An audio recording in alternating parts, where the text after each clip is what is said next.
வணக்கம் நண்பர்களே! இந்த பதிவு சிறிய வரிகளில் பெரிய வாழ்க்கை உண்மைகள் என்ற தொடரின் ஒரு பகுதி. நாம் தற்போது ஔவையார் அருளிய வாழ்க்கைக்கு மிக முக்கியமான ஒரு நல்வழிப் பாடலை புரிந்து கொள்ளப் போகிறோம். நல்வழிப் பாடல் 30.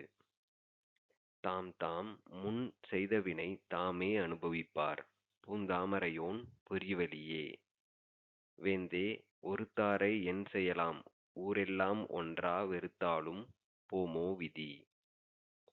விளக்கம். முற்பிறவியில் அவரவர் செய்த நல்வினை தீவினைகளை பிரம்மன் விதித்தபடியே அனுபவிப்பார்கள். தீவினை செய்தவர்களை நாம் என்ன செய்ய முடியும்? ஊர் முழுதும் ஒன்று திரண்டு வெறுத்தாலும் விதி விட்டு போகுமா?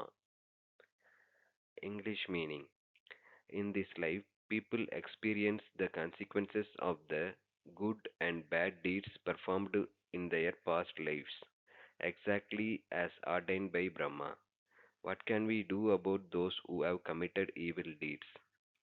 Even if the entire town unites in hatred against them, will their destiny let them go? மீண்டும் ஒரு நல்ல பதிவில் சந்திப்போம். நன்றி. வாழ்க தமிழ், வளர்க மனிதநேயம்.